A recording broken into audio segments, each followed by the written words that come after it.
con el micrófono, yo creo, ¿no? ¿Funciona este micrófono? Hola, buenos días a todo el mundo. Hi, good morning, everyone. Mi nombre es Jen Hofer, ella es mi compañera Ana Paula Nogues Mercado y juntas trabajamos con un colectivo que se llama Antena Los Ángeles. My name is Jen Hofer. She's my partner, Ana Paula Nogues Mercado, and we work together in a collective called Antena Los Ángeles. En este momento estamos haciendo lo que se llama interpretación consecutiva. In this moment, we're doing what it's called consecutive interpretation, donde yo hablo y Ana Paula repite lo que yo digo en inglés. where I speak and Ana Paula repeats what I say in English. Pero muy pronto vamos a estar haciendo interpretación simultánea usando el equipo. But very soon, we'll be actually doing simultaneous interpretation using the equipment. Entonces, cualquier persona aquí que no sea bilingüe en inglés y español va a querer ir afuera a la mesa con Pablo para conseguir un equipo. So anyone who's not bilingual in English and in Spanish will want to go outside with Pablo and get a set of equipment, Si no es que ya lo tenga. if you don't have it already. Antena Los Ángeles es un colectivo que se dedica a fomentar la justicia del lenguaje en Los Ángeles.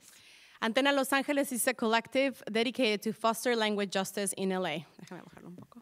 Y quizá se estarán preguntando, ¿qué es la justicia del lenguaje? And you might be wondering, what is language justice? La justicia del lenguaje es la idea que todo mundo tiene el derecho de hablar, de entender y de ser entendido en el idioma en que nos sentimos más cómodos. So language justice is the basic idea that we all have the right to speak the language, to understand and be understood in the language that we feel most comfortable in. Y es un compromiso compartido de crear espacios bilingües como este. And it's a shared commitment of creating bilingual spaces like this one. Primero que nada, quisiéramos honrar la presencia de otros idiomas acá que no sean el inglés y el español.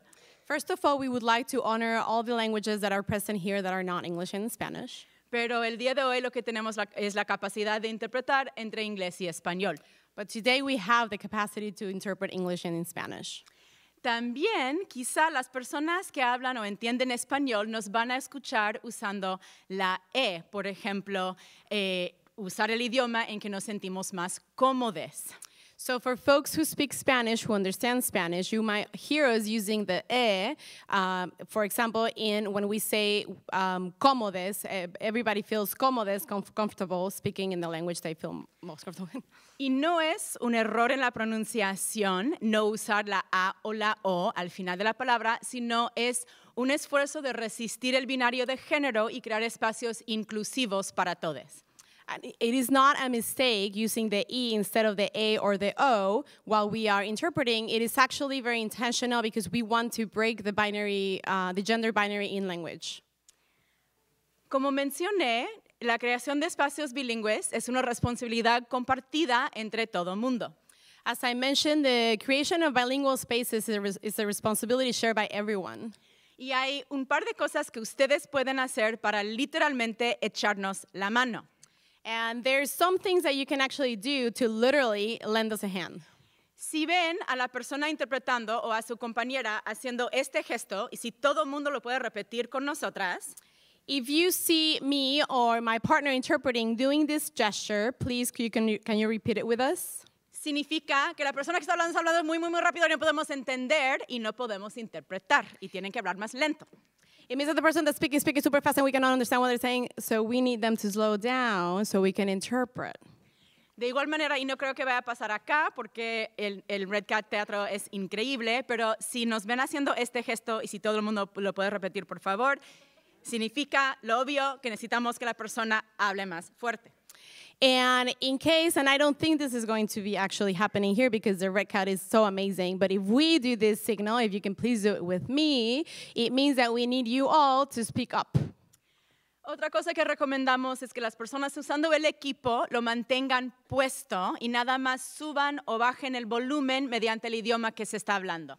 Another thing that we will ask everybody is to actually keep the interpreting equipment in your ear and just modulate the volume based on who's speaking and the language that is being spoken. Nosotras también tenemos mucho respeto por otro idioma, el Spanglish, y sí lo usamos a veces en nuestras vidas cotidianas. We actually have a lot of respect for another language, Spanglish, and we use it very often in our lives. Pero es imposible tanto interpretar el Spanglish como interpretar a person who switches de un idioma a otro in the middle of a sentence. Sorry, there I go. And it's actually very difficult to interpret Spanglish o una persona que empieza a hablar en un lenguaje and then changes to the other language mientras está hablando.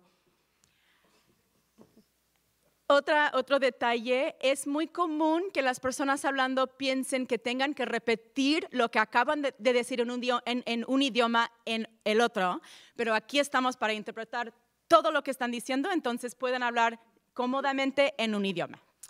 Also, it happens often that people feel that they have the need of interpreting themselves by repeating what they just said, but in the other language. So rest assured, we're here to interpret everything that you'll say. Si algo pasa con su equipo y deja de funcionar, por favor no sufran en silencio, vayan nada más afuera a la mesa y el voluntario que está ahí les ayuda con mucho gusto. If you have any trouble with your equipment, please don't suffer in silence. Just go upstairs with the volunteer who's helping us and you can request another one. Al final del día, por favor, regresen su equipo sin enredar el cable, por favor, porque lo tenemos que desenredar de inmediato.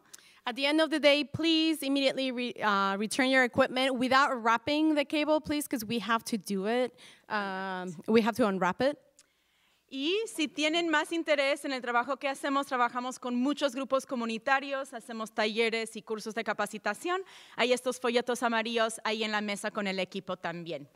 And if you're interested in the work that we're doing, we work with a lot of grassroots groups, and we also do a bunch of training, so you can take one of our flyers outside in the table as well. Es un enorme honor y placer, en particular para mí, como una ex profesora en CalArts y una persona que vivió muchos años en México. So it's incredible, an incredible opportunity, especially for me as a former teacher in CalArts and a person who lived in Mexico. Estar aquí en este congreso y agradecemos muchísimo la oportunidad de crear este espacio bilingüe con ustedes. To be here in this Congress, and we appreciate greatly the opportunity of being here today with you. Gracias. Thank you.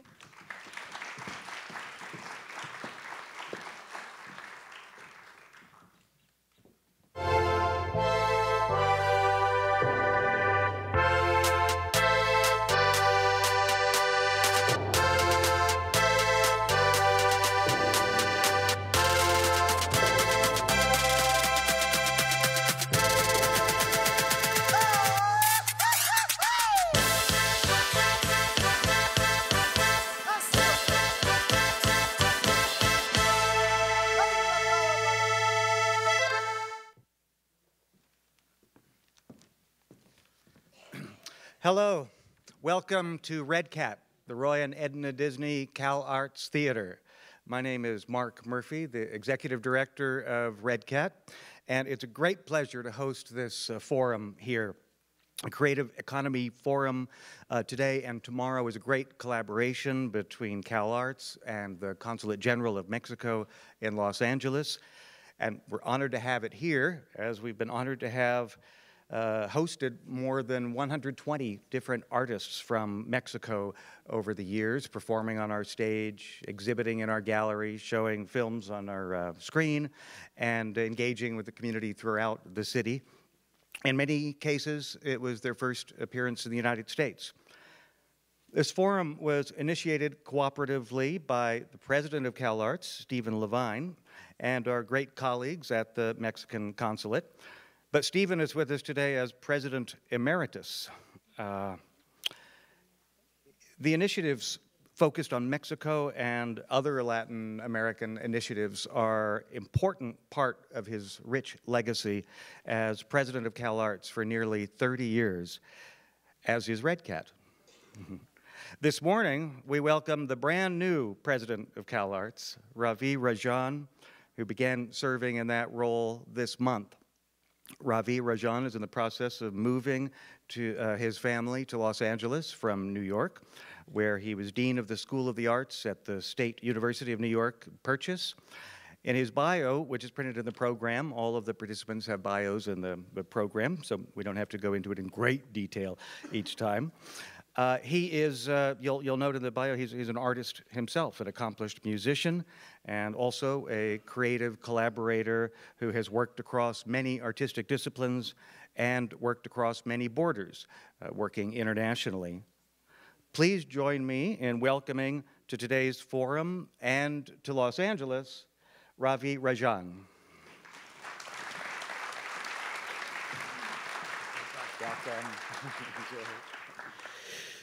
Good morning, everyone. Thank you for the kind introduction, Mark. I'm so pleased that one of the first public things that I do is here in this wonderful space, REDCAT.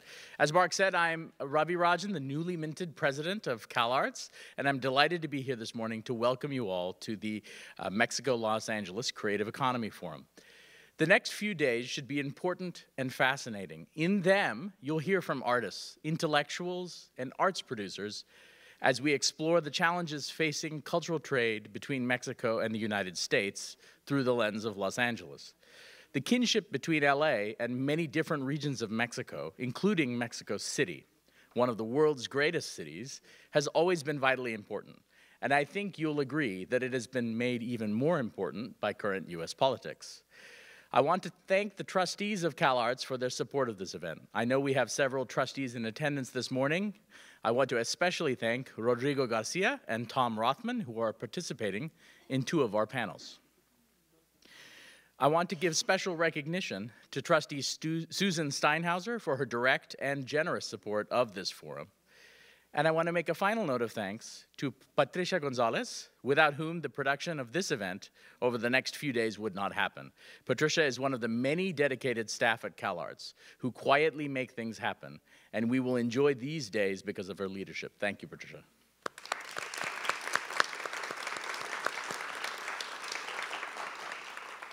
And now it's my honor to introduce one of the prime visionaries behind this forum, Stephen Lavine, President Emeritus of CalArts. During Stephen's remarkable 29 years as president, he took a small, fledgling art school and transformed it into one of the world's most celebrated arts institutes, weathering economic bumps and earthquakes along the way. Throughout Stephen's remarkable career at CalArts, he's always demonstrated an unwavering commitment to diversity and to connecting CalArts to different communities within Los Angeles and in the broader world. Today, CalArts is stronger and much more relevant because of that vision. I know from the many conversations that I've been fortunate enough to have with Stephen since January that Latin America, but especially Mexico, holds a special place in his heart. This passion has been made manifest in CalArts' Latin American initiatives. Our opinions, his and mine, are the same on this.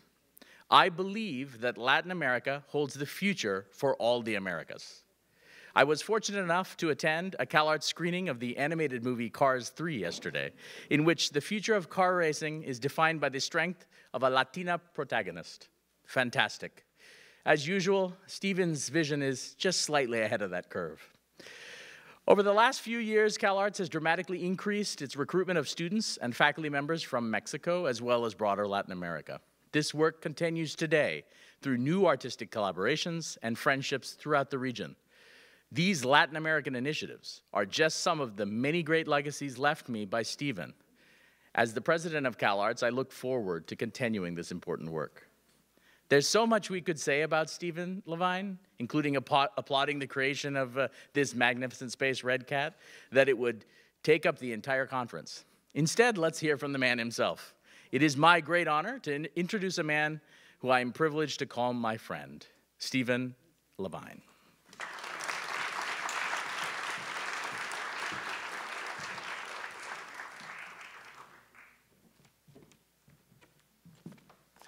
Good morning. I'm going to be very brief. What Ravi said was so nice, I kind of maybe should just sit down right now. I just want to say this Mexico is very close to my heart. My wife, Janet Sternberg, who was involved with Mexico before I was, through running an international independent film video project that included Mexico, got me to Oaxaca for the first time, and started a personal passion for Mexico. But as Ravi said, the relationship between CalArts and Mexico is much deeper than that. It's part of who defines what we are and what we want to be in the future. Working with the consulate on this project has been a great pleasure. In a way, the climax of my time at CalArts. I want to thank especially Andres Webster and Juan Briseño, who have been, we've had so many meetings. You know, if you work binationally, it takes more time, but as I hope today will demonstrate, it also ends up with a better result. I'll just say in closing, there's 3 things I hope we're going to accomplish in the next couple days. Not accomplish, at least move toward. First, we do have a kind of a government in the United States that is muddying the picture in terrible ways about what the connection is between Mexico and the United States. I woke up this morning to an email from someone pleading for help because his father was being deported. That we've come to this is a shame for everyone who lives in the United States, although not everyone understands they should be ashamed of where we've come. Culture has to be part of the way we push back against this narrowing of vision, this creating of borders where there are none or should be none.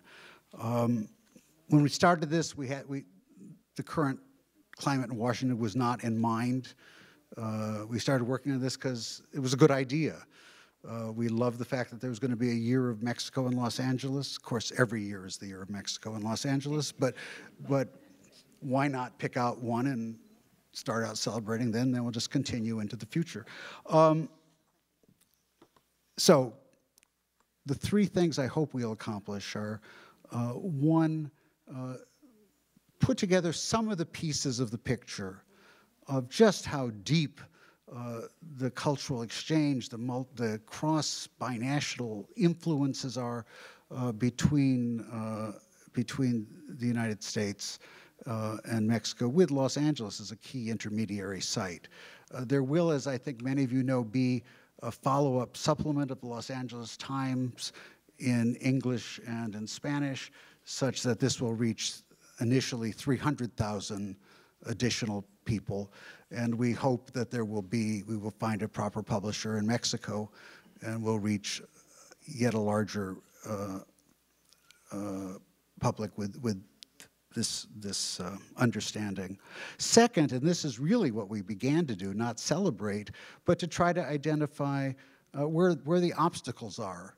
Of course, we have a new obstacle now, but are there things that could be built into the new NAFTA that make exchange easier, that make the connections stronger?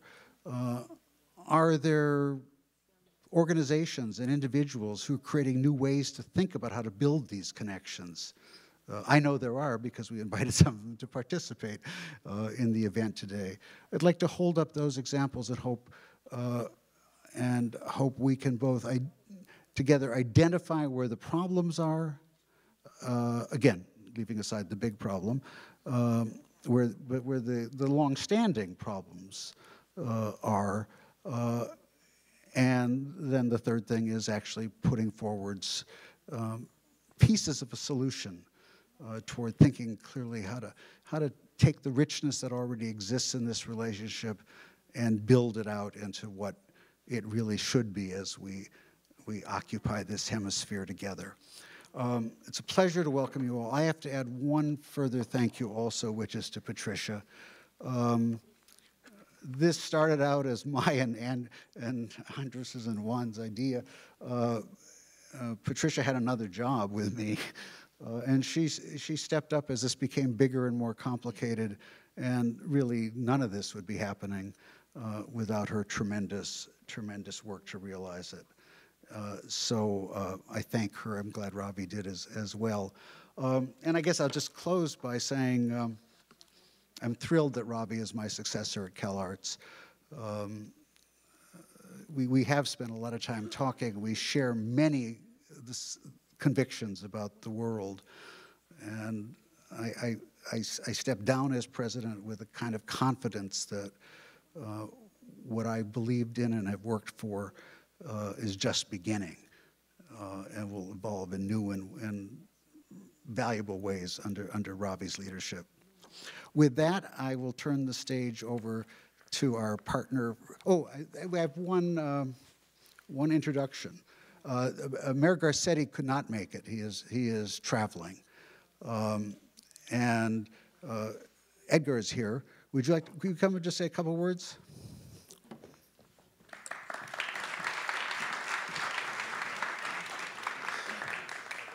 My name is Edgar Garcia. I am Mayor Eric Garcetti's Arts and Culture Deputy. And while he's not here, and I don't have the eloquence that he has to express his support for the Year of Mexico and the consulate, and really his ability to express the complexity of what it is to be a Mexican-American in this country, we often forget that the mayor is half Mexican. He has a rather random ancestor with an Italian name that ended up in Chihuahua somehow. So it's a little lost sometimes on the national platform and sometimes even locally. But that identity has really informed everything he does for this city. And myself, it's an honor to serve him. I myself am the product of undocumented parents from Zacatecas, from Jalisco. So for me, I live this complexity every day. I am the hyphen, and the constant exchange of ideas, of moving back and forth, there was a time in Los Angeles when it was rather rough in the 1990s, and I was sent every summer to Mexico to escape the harsh realities that was Los Angeles. Unfortunately, that's not happening now. It's a bit reversed, but it's still something that lives within me and really informs our decision process every day and how we work with everybody in the city and how we support everybody. And to remember that rather than the abstract ideas that can be shared today and tomorrow, that we are living, breathing people that maneuver the city every day and work towards it, are integrated into the very genetic code that is the city, which is Mexico and Los Angeles. Thank you.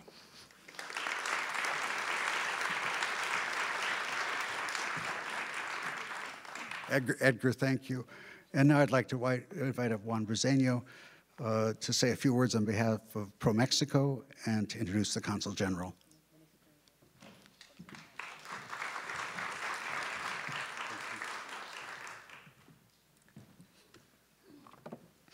Bueno, buenos días a todos nuestros paisanos y paisanas que nos visitan de México, de toda la República.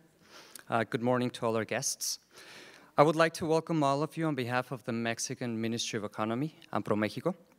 First and foremost, I would like to thank our amazing Consul General of Mexico in Los Angeles for all your support.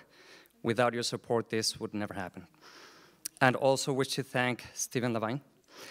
Stephen, we will miss meeting with you at CalArts so many times, so many days, so many mornings. But also want to share with everyone of you that I am thrilled by the fact that we will be importing Mr. Levine into Mexico, at least partially. San Miguel de Allende, to be specific. And I'll make sure that you're accounted for in the new U.S.-Mexico trade balance report. You'll be there. I would also like to wish Ravi Rajan a successful presidency at CalArts. Consul Webster, Alina, Patricia, Ratri, thank you for all your support. Without what you have done, this event would be very different. So since our first meeting back in, I believe it was July last year, we ended up our meeting and we knew two things. Number one, we had no clue how many panels to create, who we would invite, how we would make it happen. But we did know one thing, and this is something that's important. We did know that we would have two main concepts embedded in everything that we did. And those two concepts are authenticity and hard data, a bit of a luxury these days. Now, how we were going to be able to accomplish that? We're going to accomplish that with artists, with the people that live, breathe, and create art, and looking at everything that they do from an economics point of view. I'm sure that you've been in several forums before where you just hear theory, where you just hear that people are assessing, analyzing, and researching from their desk, from their office, without truly experiencing what's done. This forum is different. We're looking for authenticity and hard data. Our objective is to showcase the fact that Mexico and the US have been, are, and will always be together, collaborating, discussing, and creating. ProMéxico is a trade and investment institution from Mexico's federal government. Our sole purpose is to create open, authentic, and productive trade and investment opportunities. I'm going to switch into Spanish for a sec. Me pidieron que pongamos a prueba la interpretación simultánea, entonces voy a hacer algunos comentarios breves en español. ProMéxico es la institución del gobierno mexicano de la Secretaría de Economía encargada de promover inversión y comercio en el mundo. Tenemos 48 oficinas en todo el mundo, Estados Unidos obviamente con 3 oficinas, el mayor número de oficinas. Now finally, I know you will enjoy this amazing 2-day conversation.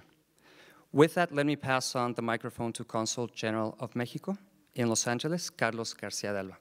Cónsul Carlos García de Alba has had an amazing, successful diplomatic career, including being posted in Ireland as Consul General prior to arriving to Los Angeles.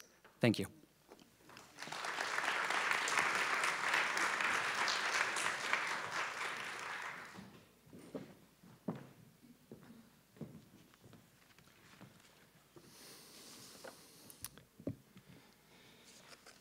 Buenos días a todos. Saludo con mucho gusto a Ravi Rajan, flamante nuevo presidente del California Institute of the Arts, CalArts, and congratulations on your appointment and looking forward to work jointly, Ravi.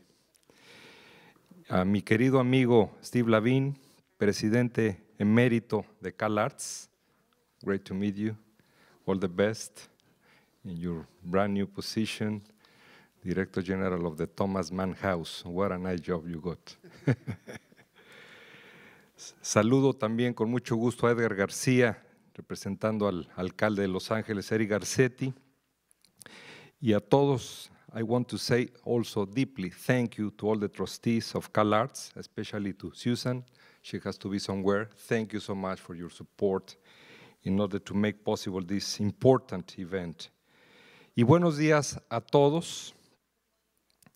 What a privilege to be here today at the opening of the MXLA Creative Economy Forum 2017, co-organized by CalArts and the Consulate General of Mexico in Los Angeles, with the much appreciated support of ProMéxico. Muchas gracias, Juan Carlos Briseño, por tu presencia y tu apoyo, and the support of Los Angeles Times as well. I especially, once again, want to thank both Ravi Rajan and Steve Lavine for the wonderful support they have kindly offered us for this event. And also, I want to thank to the creators, writers, and artists that came all the way from Mexico. You all are a living proof of the diverse and rich talent of Mexican creativity. Gracias también al cónsul Andrés Webster y a su maravilloso equipo por el tenaz y apasionado trabajo de muchos meses que fueron claves en que este evento se hiciera realidad.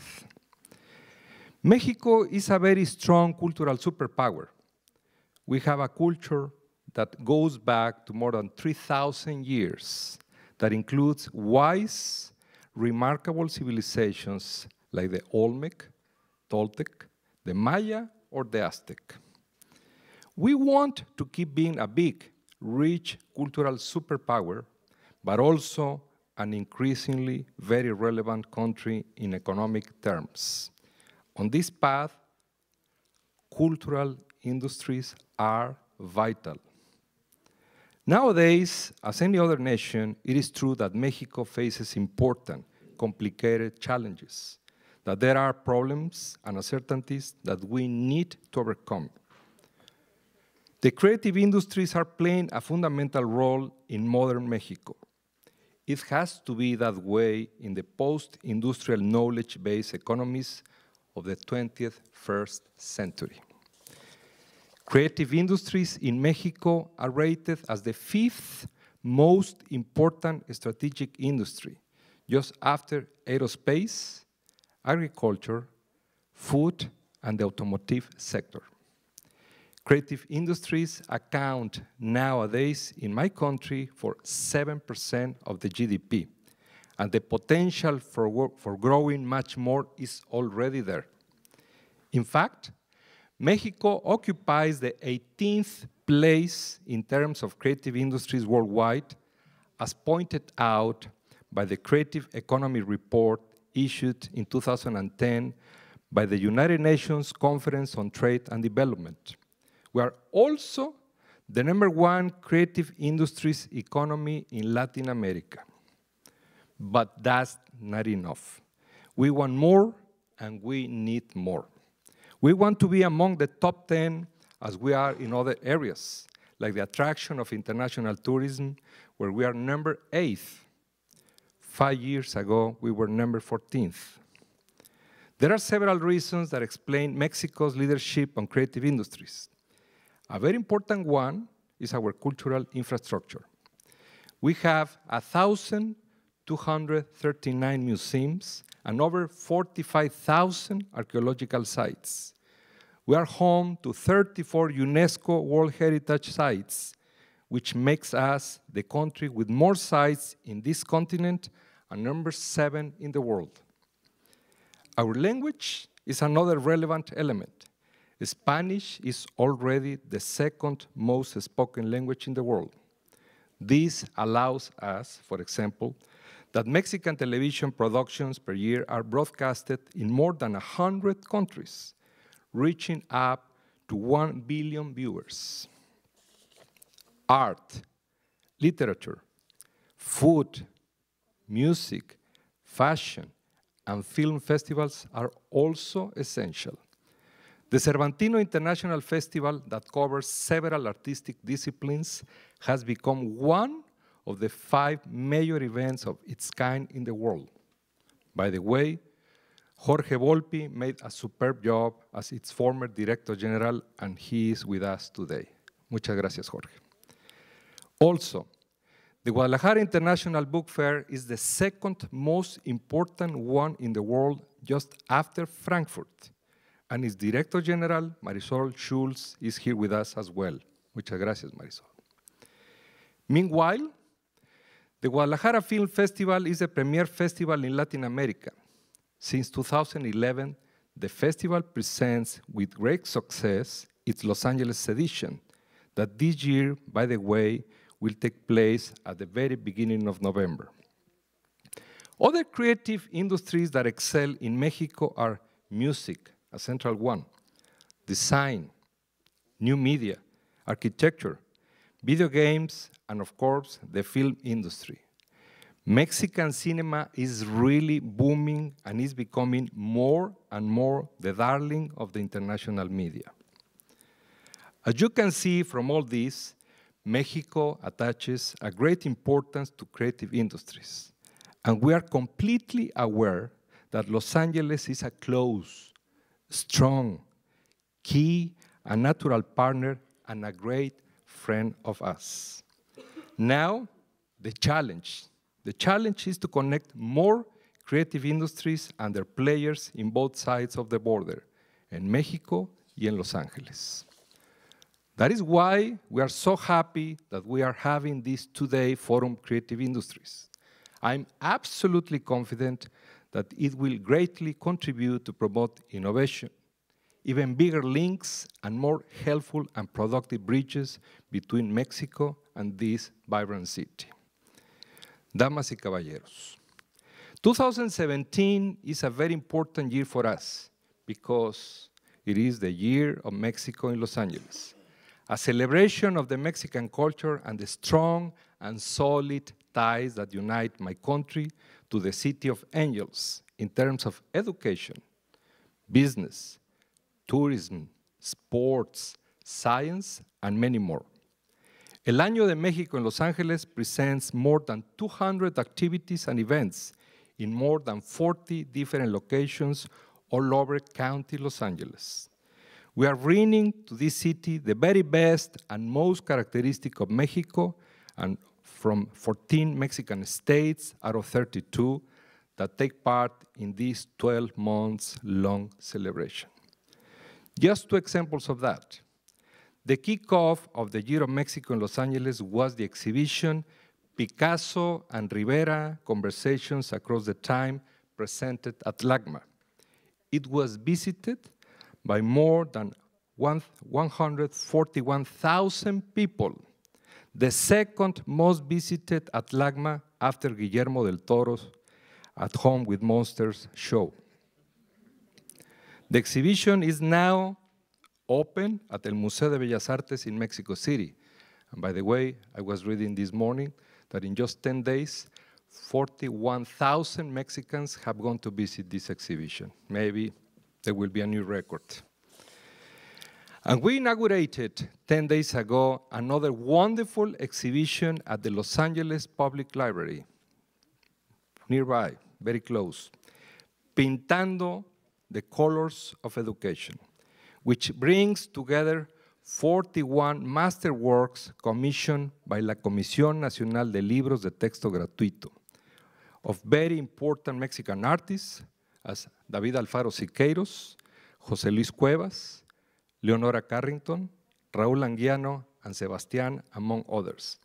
Please take advantage and visit these days the LA Public Library. The exhibition is really worthy, and it is the first time that is shown out of Mexico. And well, this MXLA Creative Economy Forum 2017 is a true central part of the Year of Mexico in Los Angeles. It couldn't be any other way, being Mexico and Los Angeles, both powerful, creative engines in the Western Hemisphere and actually beyond. Muchas gracias y que sea de mucho provecho.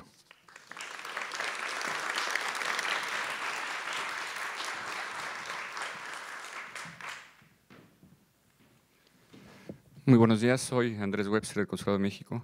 Steven, ha sido un privilegio trabajar contigo. Muchas gracias por la oportunidad.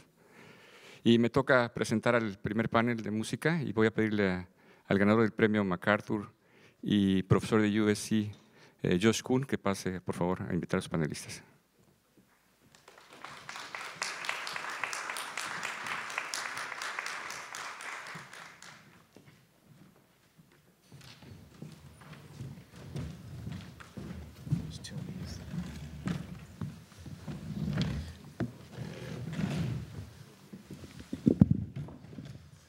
Good morning, everybody. You hear me okay? Yeah? Not so much?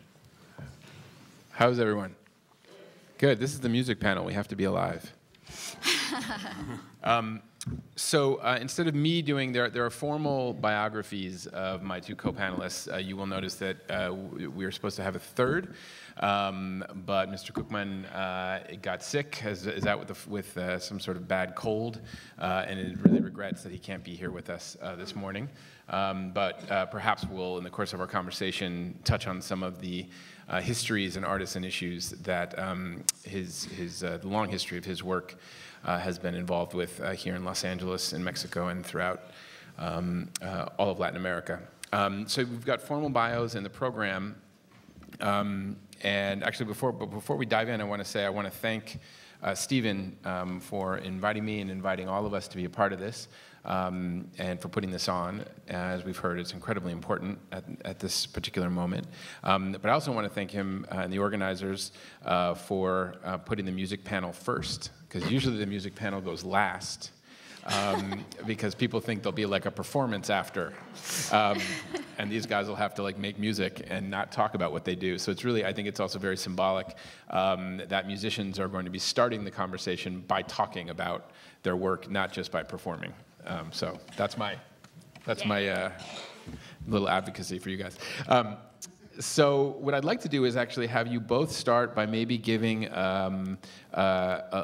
a bit more of a colorful biography about how your careers intersect with what we're here to talk about. Obviously music, but also music's relationship to the industry. And we'll talk more about what that relationship is like. But if you could just give folks here who might not know about your work in, beyond the detail in the programs, kind of your industrial and creative biography. maybe Camilo, you want, okay, Marisa, you want to start? Okay. Hello, and thanks, Steve. Thanks, Janet. Thanks, Patricia. So delighted to be here. I cannot even express. My name is Marisa Canales. I am a flautist by training. I am an entrepreneur by necessity, because at one point in my career, I started getting a lot of compositions dedicated to me by composers from United States and Mexico and Latin America. And I decided to apply for a grant to make a first recording. I'm talking about over 20 years ago. It's exactly 22 years ago. And it was a difficult task to get a distribution channel, because at that point the grant required to have a channel to distribute the product of said grant. And being unable to get a formal distribution channel, I decided to create a recording label. Why not? So I created Urtext, which is the name of my label, which has now, I'm very proud to say, become the leading classical label in Latin America. We have close to 400 titles. We are distributed worldwide by Naxos, not only physically, which is declining very rapidly. The physical distribution of music is a thing of the past. But we are distributed in all platforms, digital platform in all its shapes, downloads and streaming. And we have also managed to stay alive in these changing times, in these very challenging times, by keeping abreast of technology. And so we have gone into the creation of interactive apps and videos, and because we are very, very aware of the fact that people live glued to the screens of their mobile devices. So we have decided to educate the public by giving them the possibility to learn about the content that we create. And for that, if I may, I want to show one of the apps that is already in the commerce. It's called En Concierto, In Concert, the orchestra in detail. Austin, can we see the first one? This is a little sample of what this app looks like. Of course, the fun of an app is to be able to interact with it, but for practicality, it's just a video that shows how it works.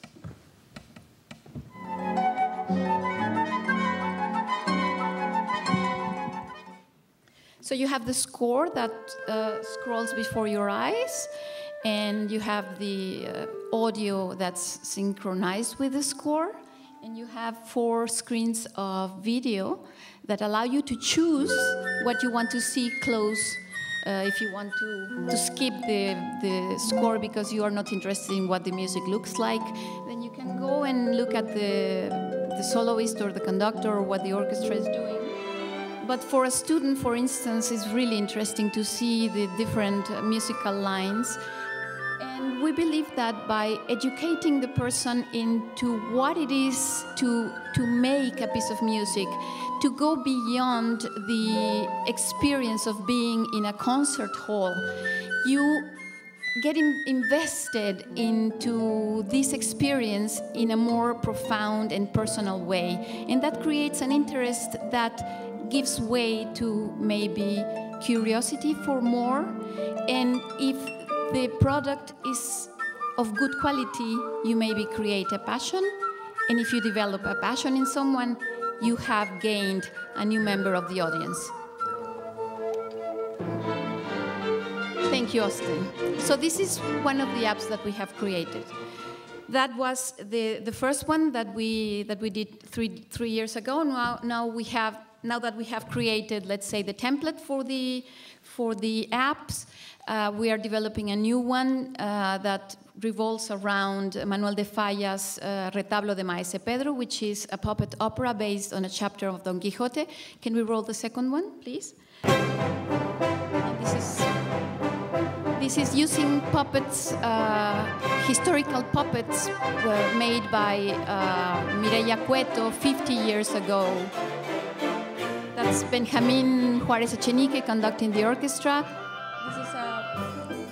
This is a Boston-based orchestra of Latin American musicians devoted to only Latin American repertoire, Spanish-American repertoire. Those are the puppets.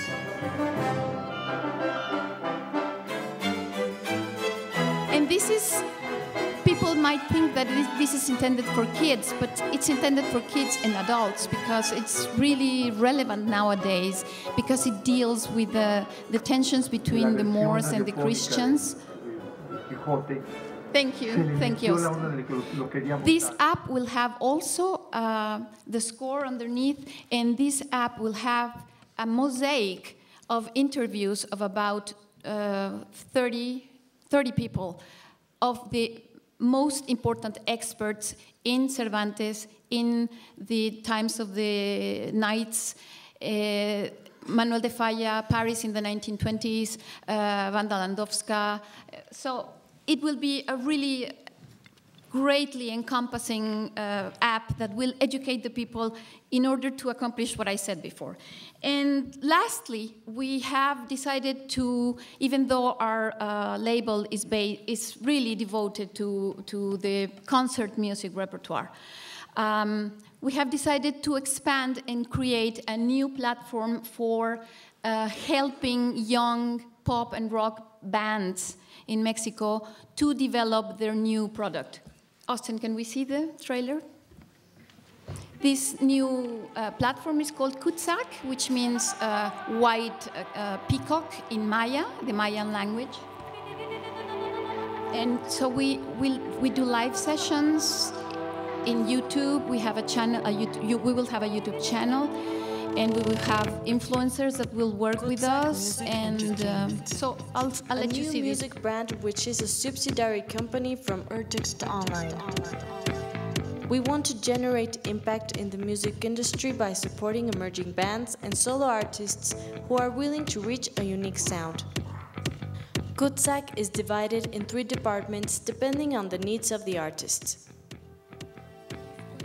Live sessions.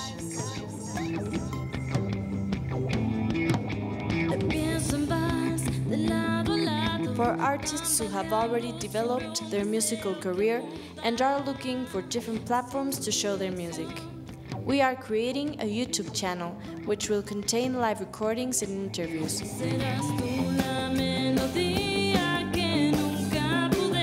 These are all under 30 bands, under 30 years of age.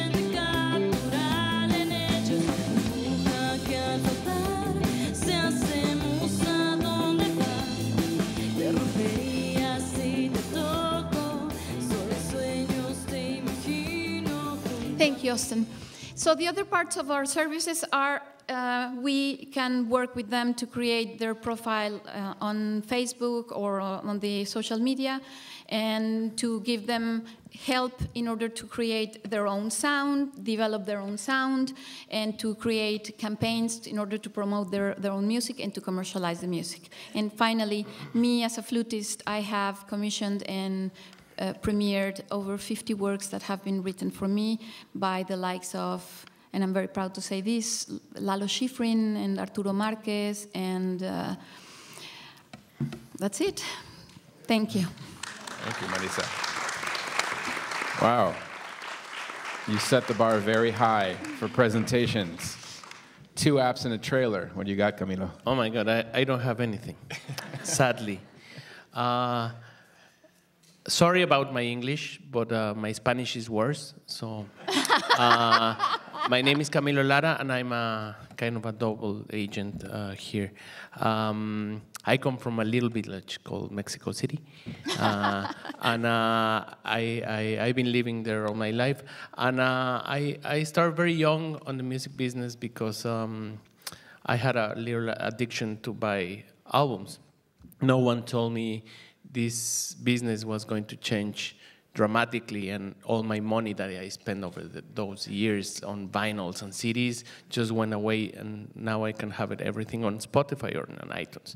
So it's a shame, but I spent a lot of money, and I need a lot of money to buy records. So I started working on the music business on the lowest of the lowest. And as you know, it's a tough business. I started on a major company on EMI, and they start firing everyone. So eventually I became the boss because I was the only one that was not fired.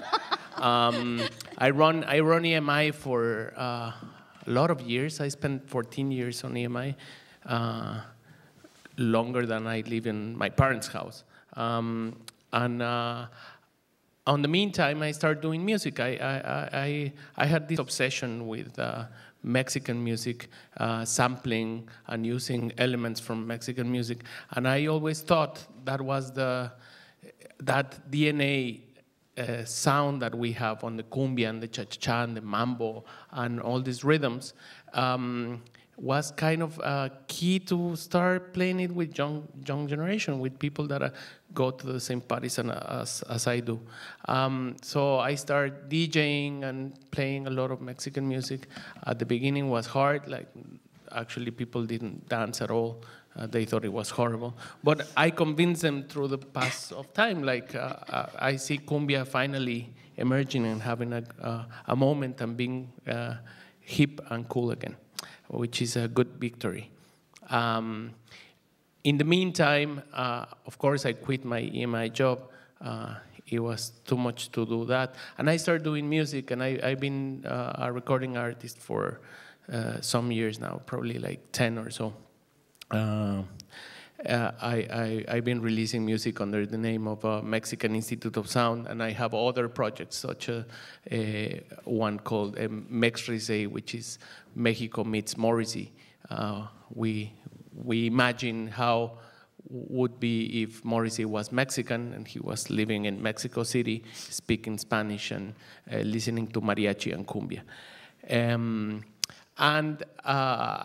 So when I quit EMI, I thought I really need to do some kind of work to keep on my community and keep on with all the talent that we have in Mexico.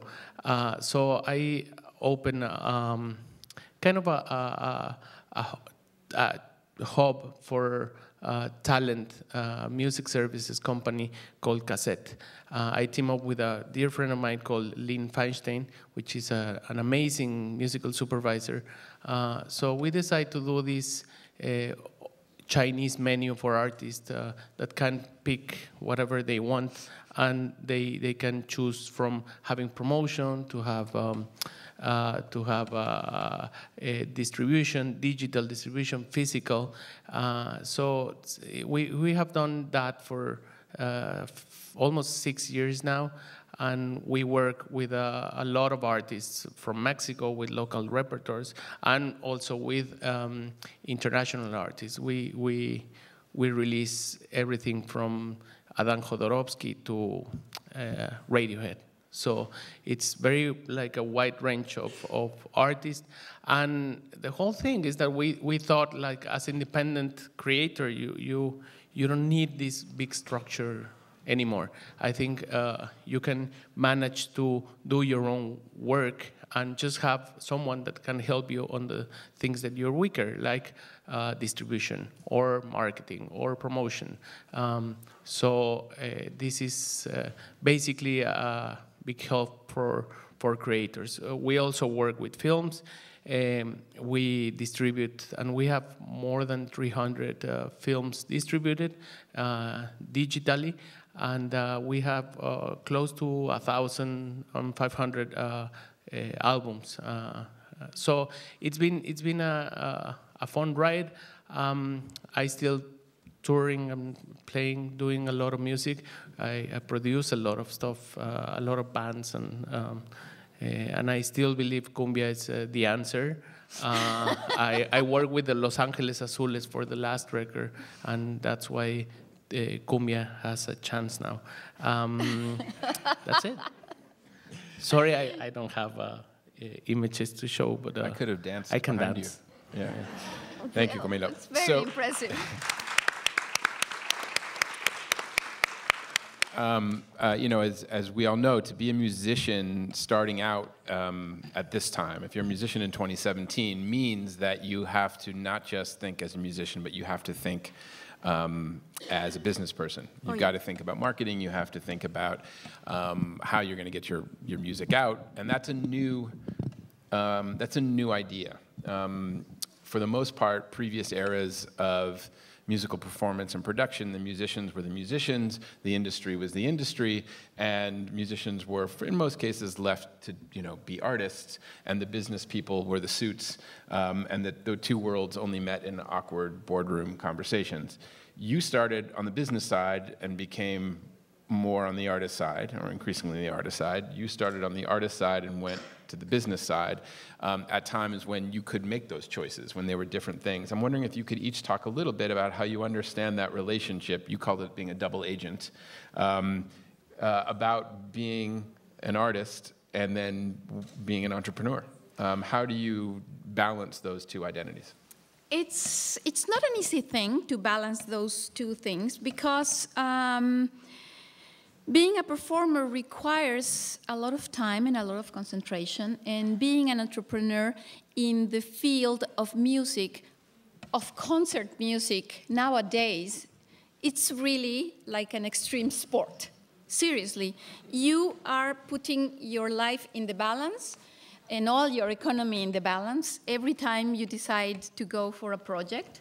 And it requires so much time and so much attention and so much, and of course, I'm talking about traversing all those years of incredible turmoil in the industry when there was this shift of paradigm of how to commercialize music, and all the digital stuff started popping up all over the place, and the digital sharing, digital file sharing, and we started losing our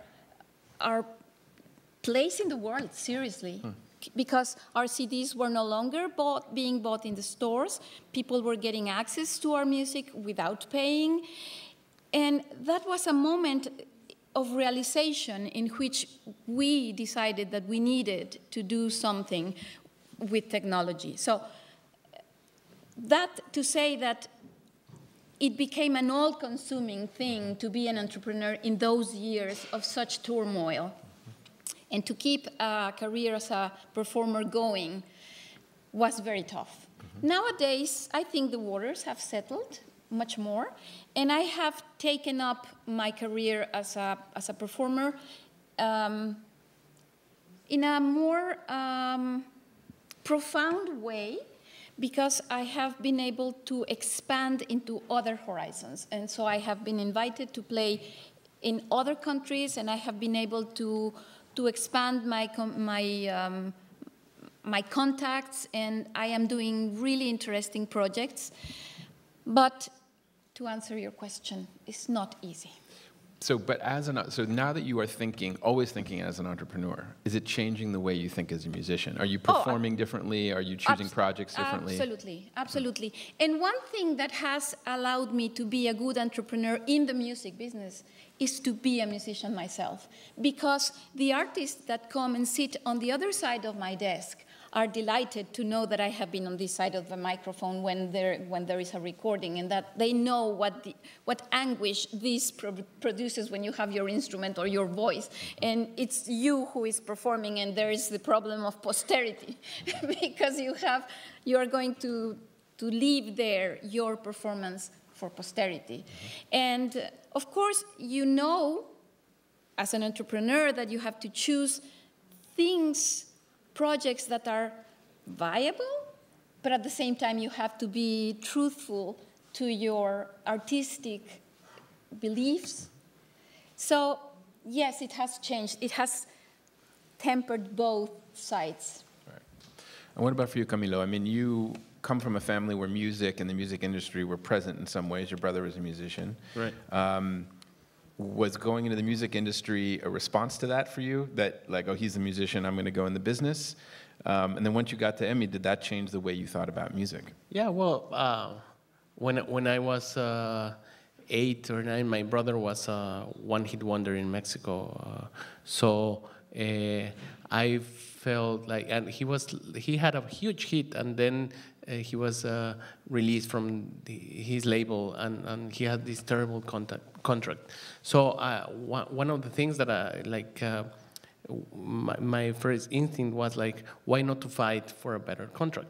And that was when I was a kid. So I started working on the music business, probably part of that, like to try to be someone that can be artist friendly. I couldn't imagine that most of the record labels didn't have musicians as part of the board, which was kind of strange. It's like having a board of architects and everyone is a circus manager. Like, it's unbelievable. So for me, that was one of the things. Like, musicians should take over record companies. Absolutely. And it's a very basic, but on practice is unthinkable, because record companies are for accountants. That's the truth.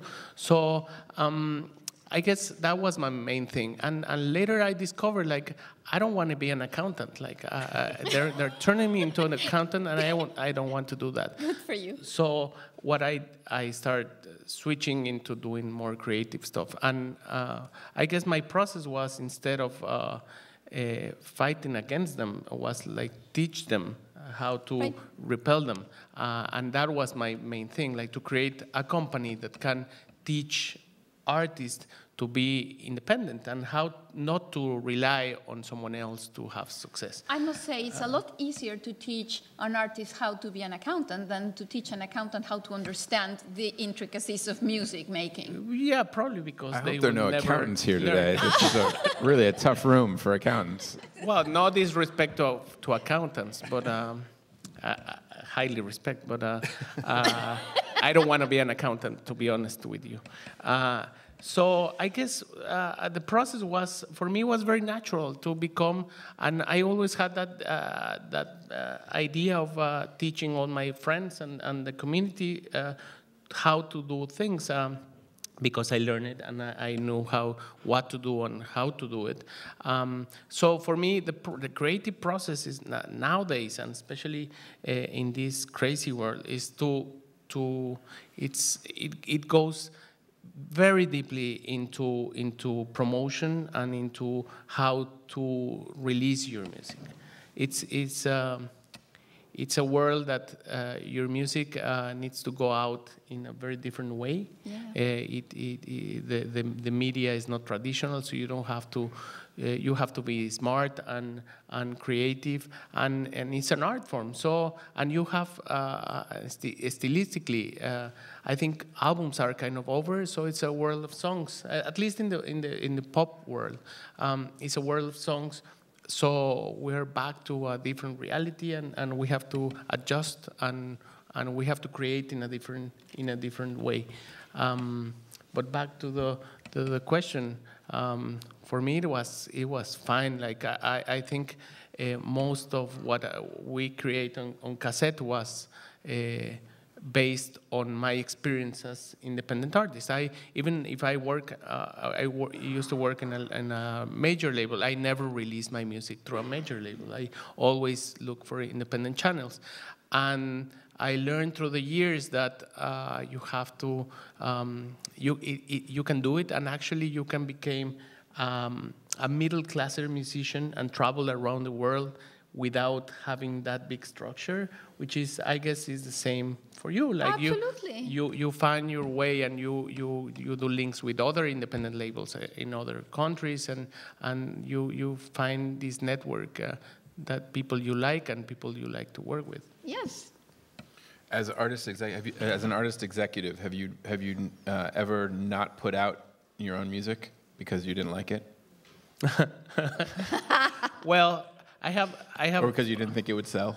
Well, the first time I started doing music, I did my demos in a very old computer, and I ran out of memory on my computer, so I stopped doing music, and I sent it to a Spanish label. And I asked them, like, this is my music, this is my album, I want to release it.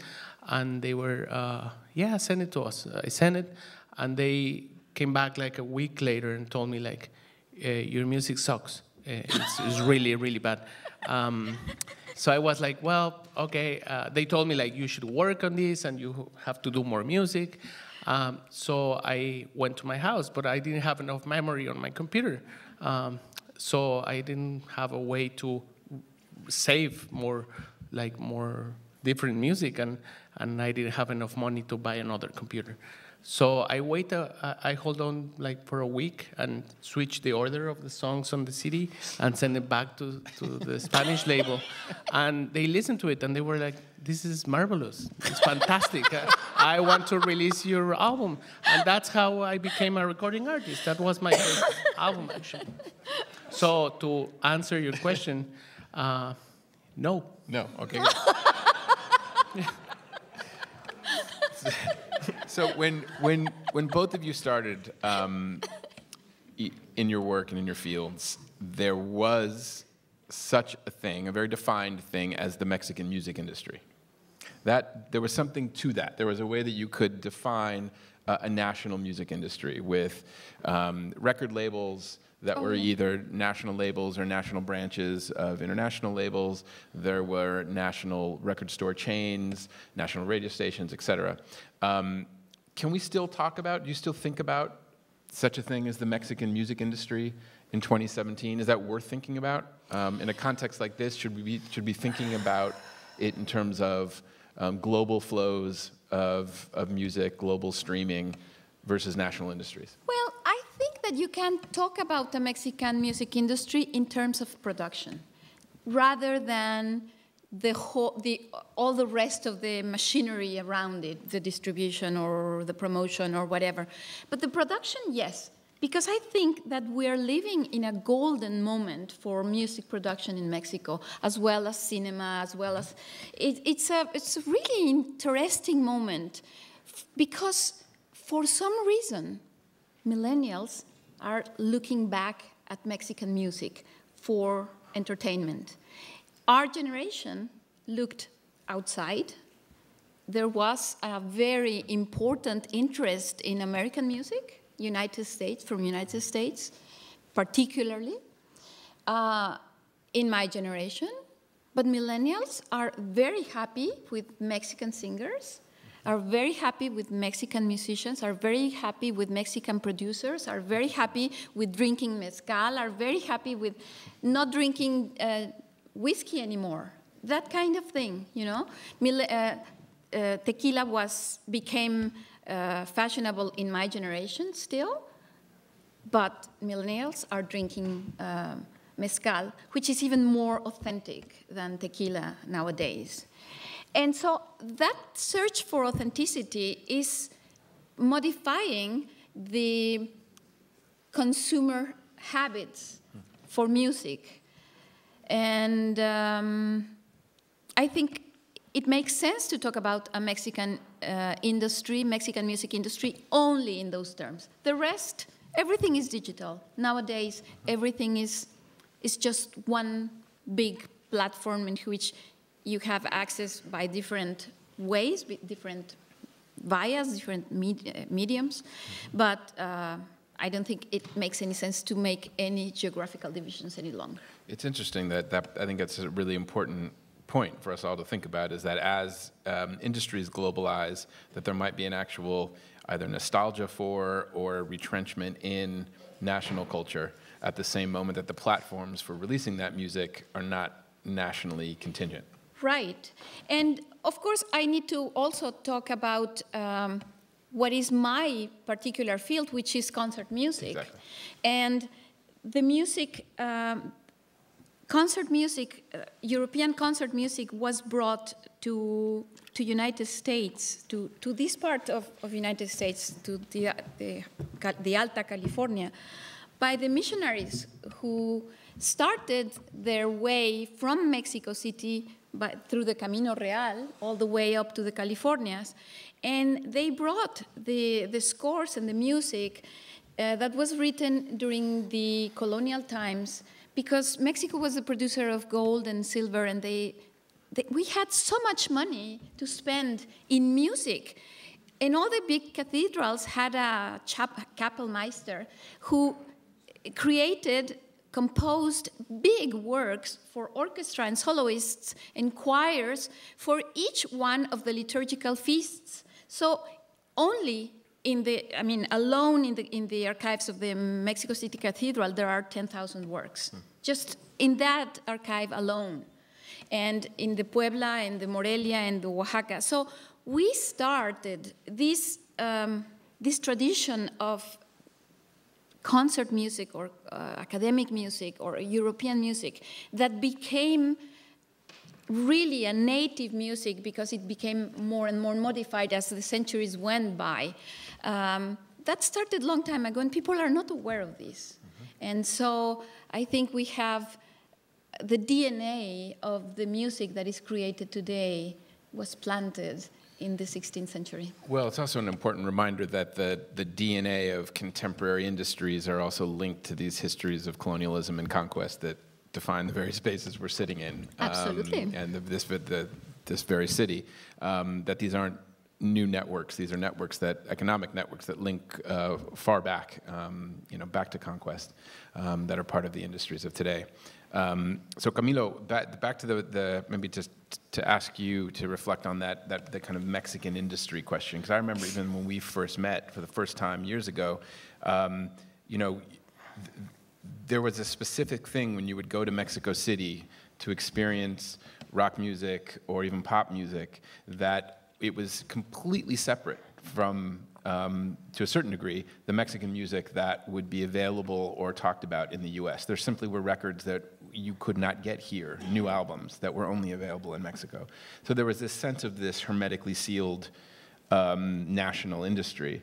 But that has, I assume, changed for you and how the industry profile works. Yeah, absolutely. I think, as terms of globalization, pretty much the world listens to the same kind of music, more or less.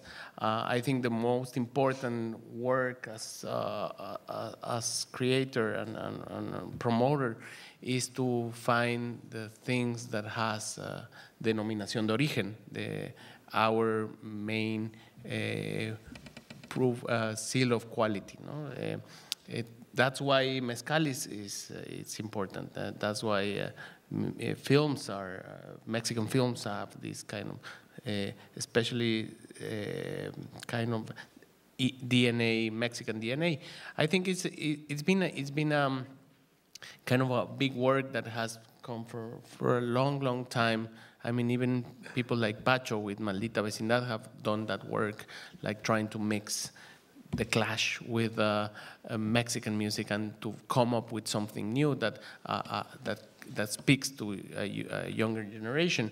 And I think on my case it has been the same, like trying to find this thing that defines us as a society. I think that will make us stronger and that will help us to understand our past and to understand, of course, the future.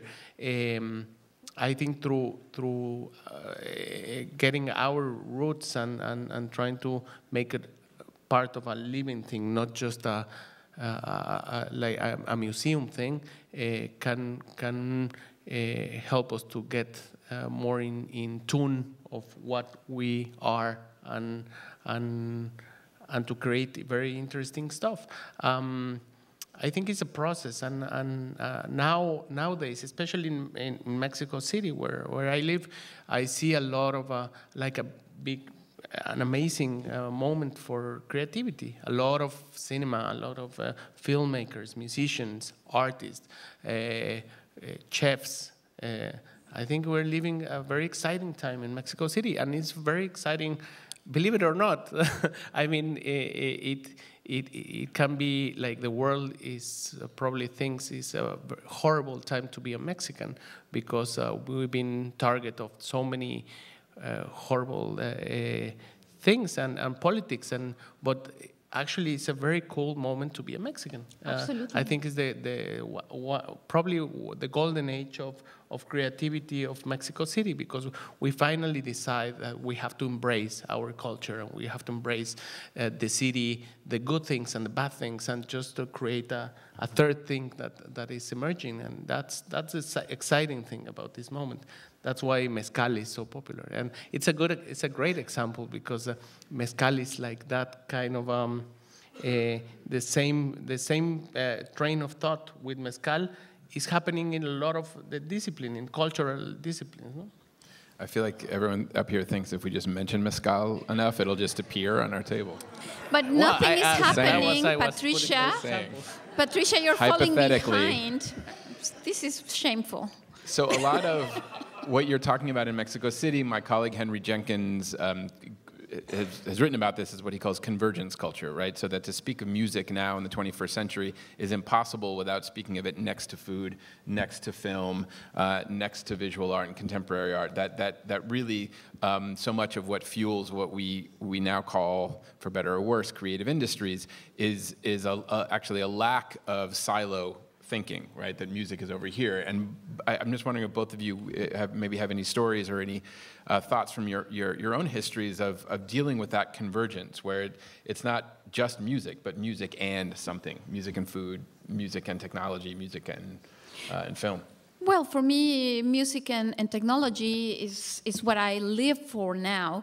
And music and puppets is something that has happened all throughout the history of puppetry, because I'm sure that all the puppets in the world have had music at some point. And of course, dance would never exist without music, and film without music is unthinkable. And so I think music is inextricable part of the performing arts, but also of film, and also of so many evocations that you find in literature, you know, that just send you back to. Absolutely. I mean, for example, Camilo, you were also, if I have it right, were part of this Nike Air Force One campaign, right? The Air Force One campaign? No, or the Air Max campaign. Yeah. Right? What was it? Air Max. Air Max, Josh. The Nike Air Max campaign, you did a playlist for Spotify. And so, like, the convergence model, is that changed the way you've had to think about music? That you think about branding, you think about film placement. Obviously, cassette is a convergence company in many ways.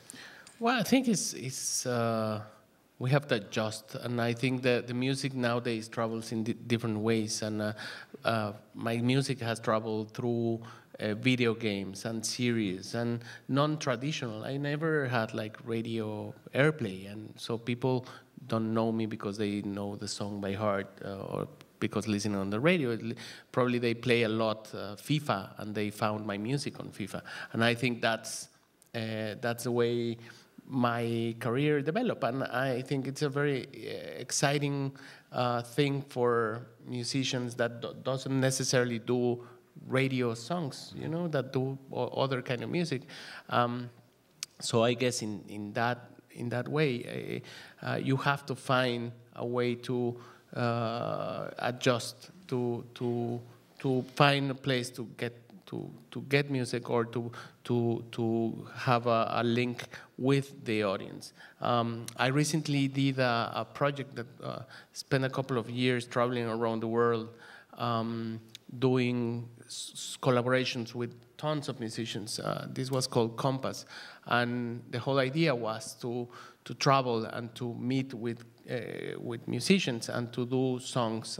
So we traveled to Brazil and to the UK and Jamaica, and the whole thing was possible to do it through Red Bull, because Red Bull had studios, and we had the chance to do this. So I think you have to try to use these elements, and sometimes I wish you could do only music, but I think in this modern world you have to find different ways and try to get the opportunities to put your music out.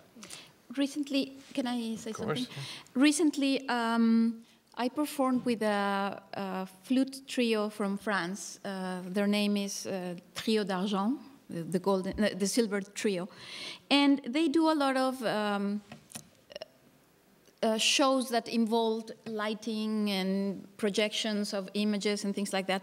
And this project was really nice in particular because it involved a flute orchestra made up of the students of the conservatory, in the National Conservatory in Mexico City. So it's an orchestra made up of flutes of different levels so that you can involve the whole community. So you have flutes that play really long lines only and flutes that play things that are more complicated. And there are 3 soloists that represent birds. And there's a particular story that talks about the creation of the world, and it's based on a story of the creation of the world that's from some Indians in Canada.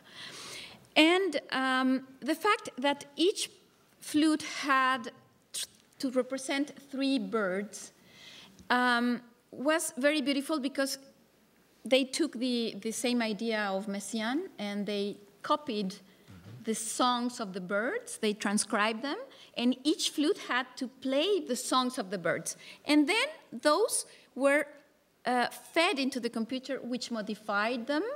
And you could have like canons or chords created starting from the sound that you produced. While the orchestra was accompanying you, I was one of the soloists. And that was, at the same time, connected to a software that produced images based on the sound. So the program was coded so that when I had, like, for instance, the canary, which was a yellow color, the computer knew that the thing that I was playing had to produce yellow images.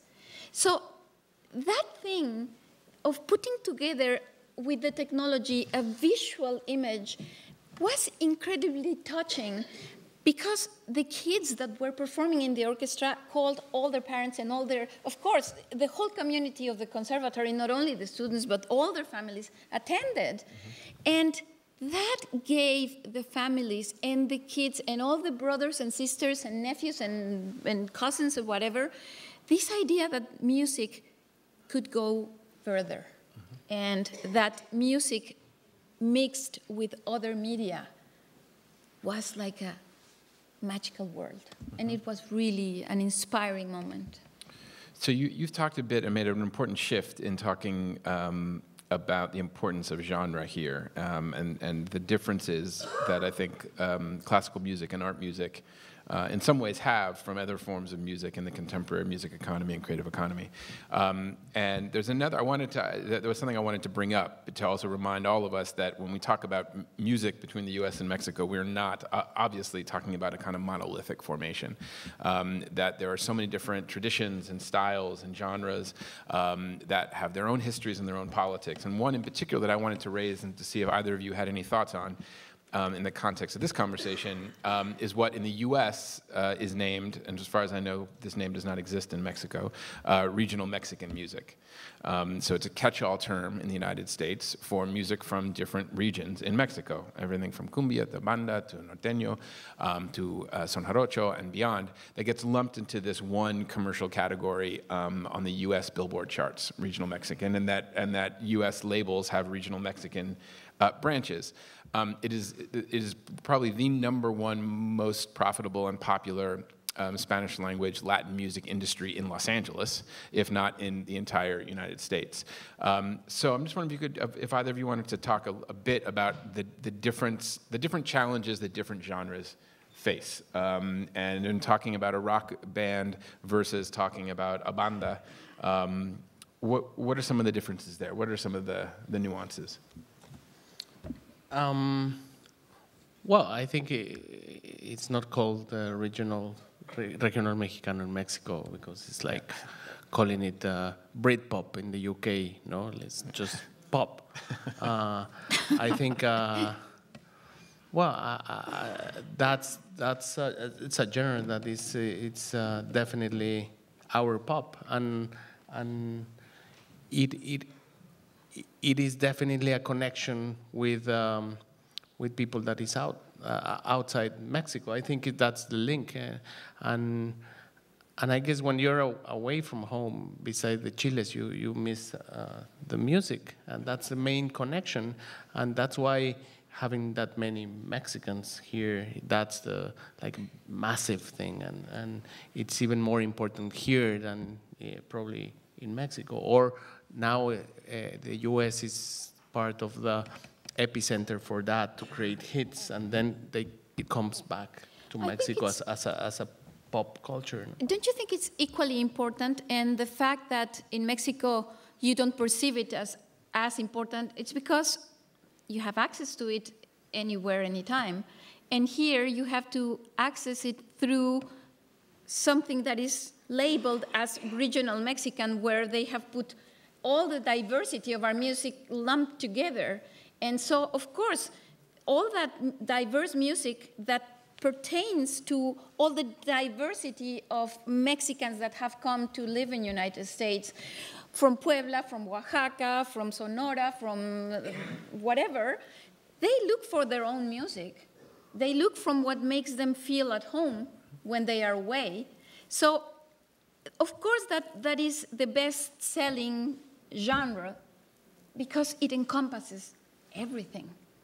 And it's equally important in Mexico, but there it's dispersed. Right.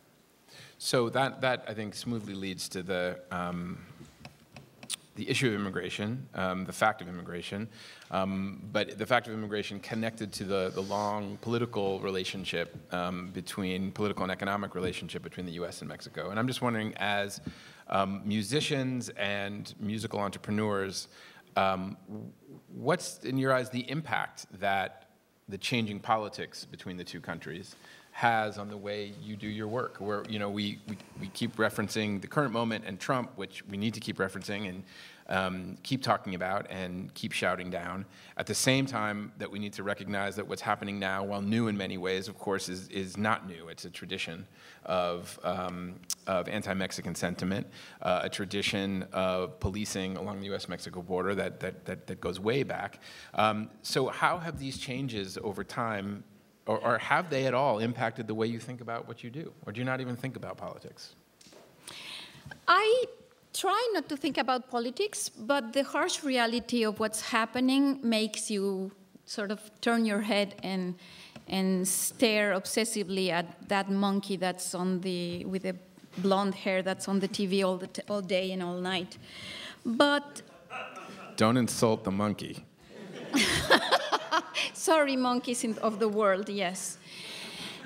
Whatever. So the thing is that I think we have to make some kind of resistance against this idea of America first, because what's America first without the Latino population?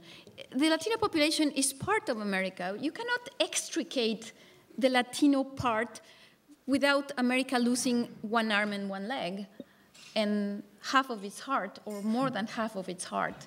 So I think it's such a non-issue, such an idiocy to think that this can be taken out. People do not realize that they live immersed in something that is imbued completely by Latino culture. The music of the 1930s Latino bands of Pérez Prado or even Lalo Schifrin, or is part of the how do you say that, the common fabric, yes, common fabric of society. People don't realize that they live imbued by that as part of their own culture, even if they feel that they are completely WASPs. Mm-hmm. They have that in their DNA. They are part of that. Mm-hmm. And they drink tequila very naturally, and they drink margaritas very naturally, and they eat salsa, and our culture has permeated American culture for so many decades that it is ridiculous to think that now there will be a change. including the taco bowl, for what it's worth. Right? Well, I don't think a lot about politics. I did a record called Politico. Yeah, I think it's a very challenging times. I think great music is going to come from the U.S. because when Margaret Thatcher was in power in the UK, the greatest rock albums came out, such as The Clash or the Sex Pistols, and so you will have great music again. For a change, no, I'm kidding. You always have great music, but you will have more better music. And I think at the end, it's very challenging times. We have to unite and we have to use music as a weapon, and that's the most important thing. I think as Mexicans, we're very well trained on crisis and well trained on having horrible moments in crisis moments in Mexican history. So we know what we are talking about, and I think we can help the U.S. to go through these tough times because we're experts. You know. Yeah. What about economic policy? NAFTA has already been mentioned today, and I'm just wondering, in the course of your careers, like when NAFTA was passed, did that change any of the work you were doing? Did it change the gigs you were getting? Did it change the way the industry, that you were kind of interacting with the industry? So when economic policies affecting the U.S. and Mexico change, does that change the way that artists function? Well, there's been an evolution, of course. A very particular case in Los Angeles Philharmonic. Benjamin, what was the name of Ernest? Fleischmann. Yes, Ernest Fleischmann, who was Jewish, really very important, very smart businessman, was told at one point in the 70s that they should invite a Mexican conductor to do a program. That Mexican conductor happens to be my husband, Benjamin Juarez Echenique. And he said, I don't have anything against him, but there are no Mexican audiences. Mexicans don't like classical music, and they don't have the money to pay for it. And this was in the 70s. And 1 year before he died, in 2009, Dudamel was appointed artistic director of the LA Phil. So things have evolved, okay, of course. And I think he realized that things have changed, and the Latino demographic is the one that has acquired the most ability to jump up in the social scale, in the economic scale, and they are the consumers of culture, and we have to tend to their needs beyond music that is light or irrelevant. We have to give them music of quality. And I'm talking about the Latino population that lives in the United States. Okay. So I think things have changed, things have evolved, and we have a responsibility to feed that part of the society with things that we know how to do, as Camilo says very well, that we know that we are doing really wonderful things in Mexico, that we have a great producing power in Mexico, and we just have to find the proper channels in order to make that available to these big audiences. Has U.S.-Mexico trade policy over the years impacted, like when you were at Emmy or when you were at Virgin, did shifts in trade policy in other sectors impact the way you guys did business? Well, I would say the biggest is the dollar. So every time the dollar is more expensive against the peso is just terrible. We just had a big 25% devaluation. So that impacts the cost of traveling, visas, manufacturing, everything. As any other productive part of the Mexico's trade, I think we have that impact, and that's stuff that goes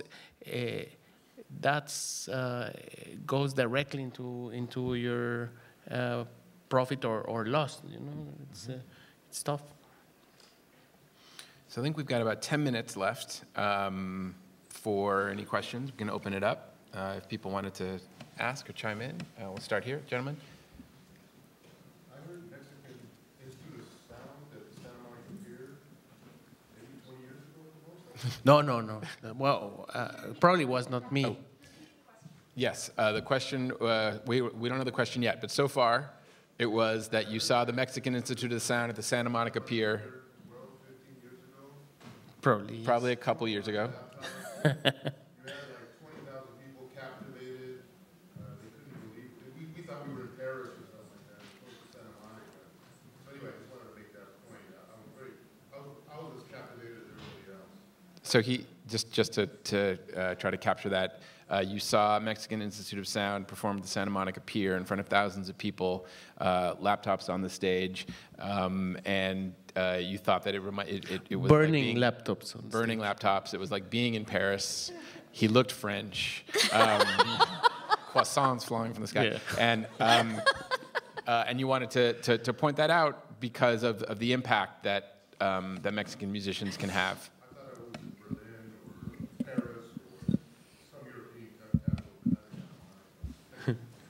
Thought you were in Berlin or Paris or some European capital, but not Santa Monica. So take that, Santa Monica. Thank you. Who's first? Benjamin. Benjamin. 2 questions. One, McCarthyism. Second, Coco. Wait, what's Explain. Okay. the two questions were, I missed I heard Coco. McCarthyism. During the McCarthyism, people were persecuted because of their allegiance with communism. McCarthyism. I'll translate that. McCarthyism. McCarthyism. Yes. McCarthyism. Well, that's how we pronounce it in Spanish. Translate. Yeah, I was translating. Okay, so Josh, many artists who were persecuted here because of their sympathizing with communist ideas. Or being gay also, yes, went to Mexico. Mexico actually opened its arms to really embrace all these creative people who came and did wonderful things, and among them was Aaron Copland and Leonard Bernstein, and probably you know more than this. I don't know why you're letting me do this. Conlon and Caro. So you want to talk about it? Probably. You want your minute under the sun? I'm talking to my husband. I'm not being aggressive. I am.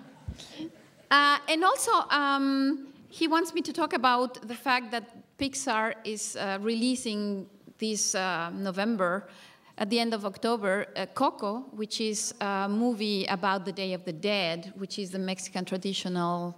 You know what it is, the Day of the Dead. I don't have to explain that. And it's really a marvel visually, and it uses Mexican music, and they have done an incredible research on the music because it's all about music. The film, it's about the Day of the Dead, but it's all about music. The story revolves around music. And who's doing the music for Coco? Camilo. I'm on the music team, but... on the music team.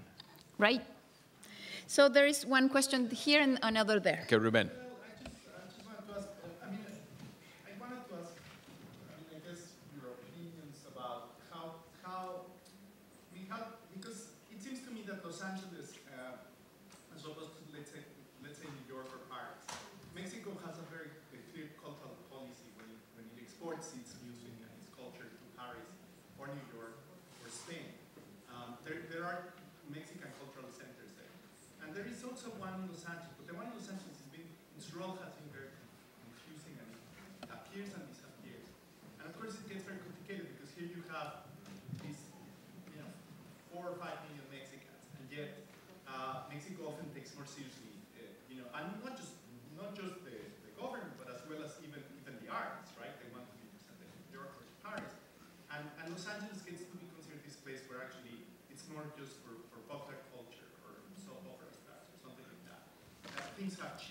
but not so long ago, I remember like, having problems with the embassy that would say, well, we don't want to support an opera because look, who's going to go there, right? It's like, who's going to go to see this opera?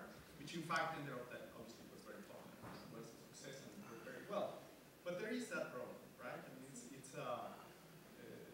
I don't know, I mean, I guess the question, I don't know if it's just curious, but it's something that it is a problem here and it should be addressed. Right. Okay. So you're saying the problem that should be addressed is the difference between, let's say, upper tier government recognition and support of. It's the second largest Mexican city. Right. And yet often it's not given that attention, right? Right.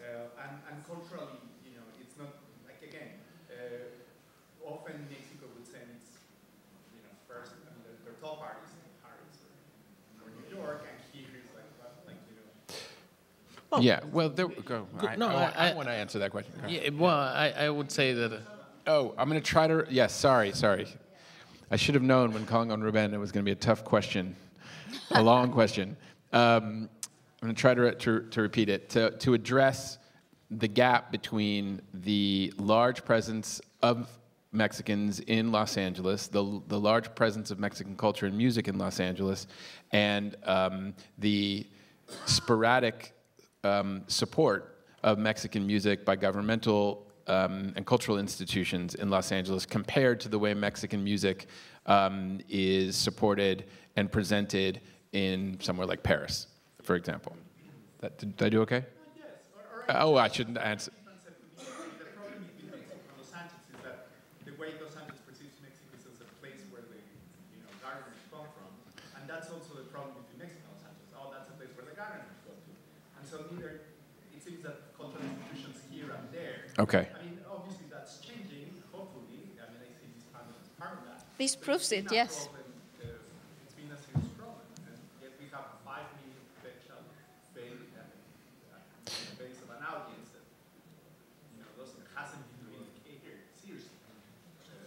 So that. By intellectuals, I mean, by high intellectual stands or whatever. I think my first repetition kind of got the second one too. Yes. Maybe. Yes. Maybe a little. Okay.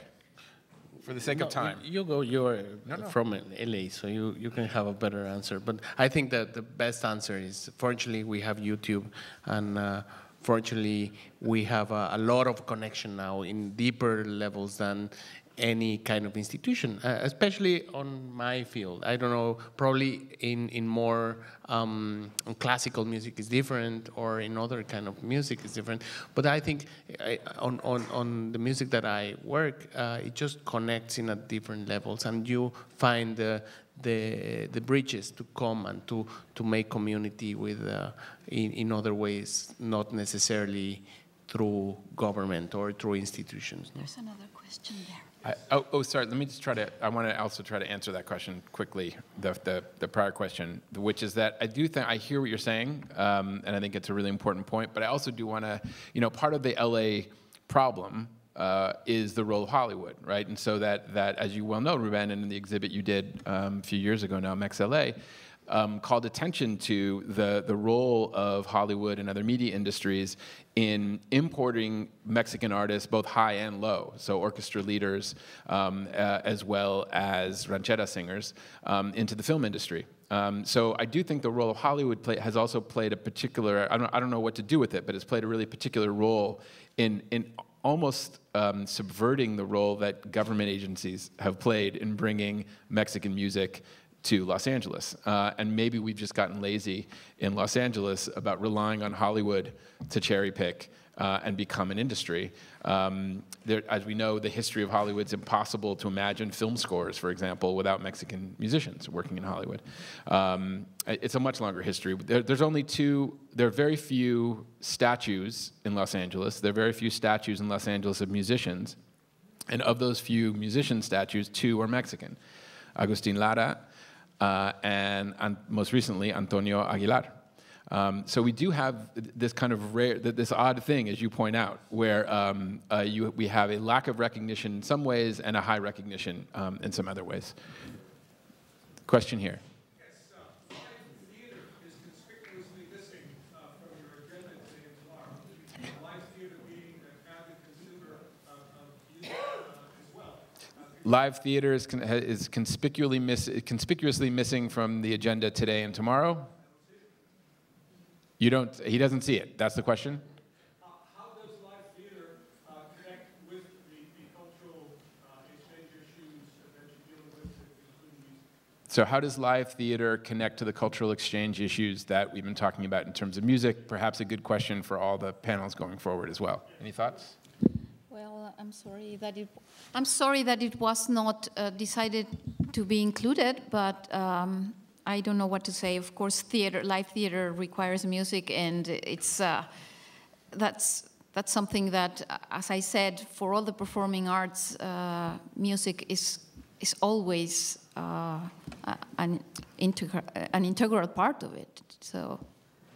And I will just, as one example among many, actually, Ruben, I'm about to reference you. Ruben was involved in an opera with his sister a few years ago. Ruben, Beto, stop talking to Ruben. Ruben, when was the opera? A few years ago of Camila La Tejana. Únicamente la verdad? That brought Mexican musical history onto the theater and opera stage here in Southern California. There's one of thousands of examples, so it's a very good point. Stephen. I'll just answer. Great. We just ran out of time in the number of sessions we could have in 2 days. REDCAT itself has made a kind of specialty of presenting Spanish language theater productions from Mexico, Chile. I think we're done because it's. Yeah. Okay. Yeah, we just ran out. Yeah. One would also like to talk about dance, which is a form that doesn't involve language, can translate fairly easily across borders. And again, we had 2 days to put together. And I still believe that that Chalino, the musical, needs to be made. That will be LA's Hamilton. You heard it here first. Time for one last question. There. Final question, Michael. Well, as a now recently retired presenter in Los Angeles, the philanthropic limitations of Los Angeles have also had an impact on the ability to have these kinds of cultural exchanges. It's a very expensive activity when you have to layer in visas, travel, as well as honorable fees to artists. And it is always a problem in Los Angeles when you compare our philanthropy, both on the public side and the private sector side, to what exists in other cities where there's bigger federal money, or national money, like there must be in France and Germany, and what we don't have here is unbelievable. So Michael is speaking as a presenter, that one of the challenges that he's seen over the years is the lack of local philanthropic support of artists from Mexico coming into Los Angeles. The philanthropy is limited on all levels, but particularly it impacts in this situation. Great, thank you. I think we're good. We came in at exactly the right time. Do I have that right? For musicians, pretty impressive. Thank you for letting us be here. Thank you, Camilo, Marisa, thank you so much. Thank you.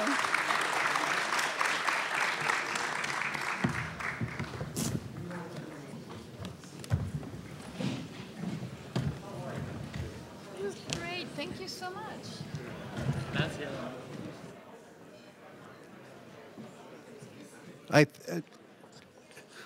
Josh, Camilo, Marisa, thank you very much. You got us off to a wonderful start. Lunch is available in the lobby right now. You can either bring it back into the theater. We don't have enough seats, so you get the lunch. You could take it outside. You could take it through the neighborhood, eat in the lobby, and we will reassemble here at about 2 o'clock. Thank you. Just with a picture over here, because we missed a picture. Sure. What picture of? Oh, you, Cónsul General. Sure. Well, we can do it outside because it's dark. que me falta una foto. Me dijeron, oye, pero falta una foto con Steven, con el Cónsul y ProMéxico. Yo, sí, ahorita la tomamos afuera. So, good. We're off to a good start. Interesting. Ah, there it is. Yeah. You cannot include everything. We need a whole week. And even in a whole week, you cannot include everything. Can we take a quick picture over here? Cónsul, rapidísimo. Steven, just quick over here. Cónsul, un segundito. Que quede testimonio perenne, maestro.